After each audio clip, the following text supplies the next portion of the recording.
गुरुदेव ने ये बात कही कि जो ध्यान के शिविर लगते हैं और ध्यान करने लोग बैठते हैं घंटों तक, आप लॉजिकली सोचना कि जिसने शुद्ध आत्मा की अनुभूति आज तक करी नहीं है, तो उसके ध्यान का विषय कौन बनेगा? नियम से राग ही बनेगा है? और नियम से पदार्थ। शुभ अशुभ भाव ही बनेंगे, क्योंकि स्व को तो अनुभूति में कभी लिया ही नहीं, उससे तो परिचय ही नहीं है। तो आप क्या कर रहे हो? आप ध्यान कर रहे हो तो उल्टा आप अशुभ का ध्यान ज्यादा कर रहे हो शुभ से भी। मैं बताऊं क्यों, मैं सिद्ध करूंगी। देखो, ध्यान है एक्सिलरेटर, बराबर? ध्यान है एक्सिलरेटर, और यदि सम्यक ज्ञान या सम्यक दर्शन हुआ है तो वो है गियर। अब गाड़ी गियर में नहीं हो और एक्सीलेटर दबाए जाओ दबाए जाओ दबाए जाओ, तो क्या होएगा?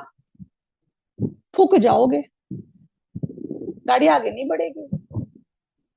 तो यदि आत्मा की अनुभूति नहीं है और आप ध्यान कर रहे हो, आप एक्सीलेटर दबाए जा रहे हो, कहां जाएगी तेरा गाड़ी बता?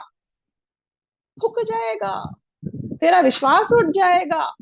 या तू ध्यान करेगा तो अशुभ का करेगा, गलत का करेगा। क्यों? क्योंकि तेरे अंतरंग में धर्म प्रकट हुआ नहीं है, तो ध्यान कैसे होगा धर्म का? तो ये बहुत खतरनाक है। अगर स्टीयरिंग से डायरेक्शन रॉन्ग हो और एक्सीलरेटर ज्यादा दे दिया जाए, तो एक्सीलरेटर देना आत्महत्या है कि गाड़ी को आगे बढ़ाना है। देखो, कोई भी आदमी आप में से जिसने भी ड्राइविंग सीखी होगी, ये बहुत टिपिकल होता है, मैं आपको बता रही हूँ, हर आदमी के साथ जब भी वो ड्राइविंग सीखता है, वो बच्चा कहना चाहिए, कि उसे लगती है कि मैं स्पीड पकड़ूं, और वो कोच उसको बोलता है, सिखाने वाला, तुम पहले गाड़ी का मैकेनिज्म सही समझो, गियर चेंज कैसे करने हैं, कंट्रोल लो गाड़ी के ऊपर, स्टीयरिंग पे, ब्रेक पे, हर चीज पे। स्पीड तो आ जाएगी, कभी भी कोई स्पीड लेना नहीं सिखाता है तुमको।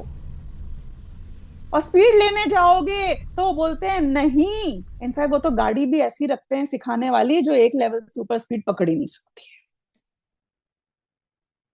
क्यों? क्योंकि बहुत खतरनाक है। स्पीड पकड़ना कोई बड़ी बात नहीं है, कभी भी सीख लोगे। Get your basics right. यहां पर ध्यान करने तुम गलत उसमें चले गए। अरे ध्यान तो कभी भी हो जाएगा, पहले सही जगह तो आओ। क्योंकि सही जगह आए बिना जो ध्यान होगा वो उन्मार्ग में ही होगा, वो गलत रास्ते पे ही ले जाएगा तुमको। तो इसलिए यहाँ पे उन्होंने कहा कि जो परमार्थ में अस्थित हैं, 152वीं गाथा में, जो परमार्थ में स्थित हैं वो तो नियम से निर्वाण की प्राप्ति करते हैं, ये 151 में आ गया। लेकिन जो परमार्थ में अस्थित हैं, यानी जिन्हें अभी तक स्वसंवेदन अनुभूति नहीं हुई है आत्मा की, तो वो जो भी व्रत करें, तप करें, तो वो कहते हैं कि ये सारे बाल तप और बाल व्रत की कैटेगरी में आते हैं, ऐसा सर्वज्ञ भगवान कहते हैं। मतलब नाम के हैं, एक्टिंग है, असली कंटेंट है ही नहीं।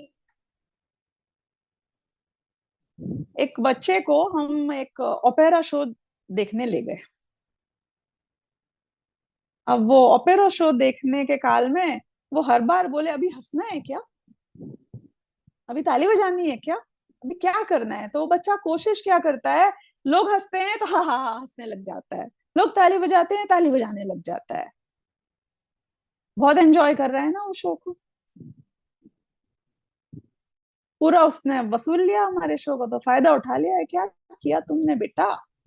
ये तो बच्चों की हरकत है, इधर उधर देख के करना। जो व्रत नियम तप, देखो व्रत नियम तप का उद्देश्य क्या होता है, ये अगर हम क्लियर रखें एक लाइन में, तो हमें और आपको दोनों को बहुत स्पष्टता रहेगी। व्रत नियम तप, इन सब का संयम, इन सब का एकमात्र उद्देश्य है कि मुझे आत्मा का ध्यान करने के लिए अधिक वक्त मिले। आत्मा का ध्यान आप तब कर पाओगे जब आत्मा का ज्ञान होगा। आत्मा का ज्ञान नहीं हुआ है तो ये सब छोड़ के क्या करोगे? हैं? Empty mind is devils workshop. Content नहीं है ना। तुमने देखा देखी पाल तो लिया, लेकिन तुम्हारा उद्देश्य आत्मा का कल्याण नहीं है। और जब उद्देश्य आत्मा का कल्याण नहीं होता है तो ये व्रत नियम तुमको निर्वाण की संपत्ति कैसे दे सकते हैं? मुक्त कैसे कर सकते हैं? तो बंधन में ही डालेंगे ना।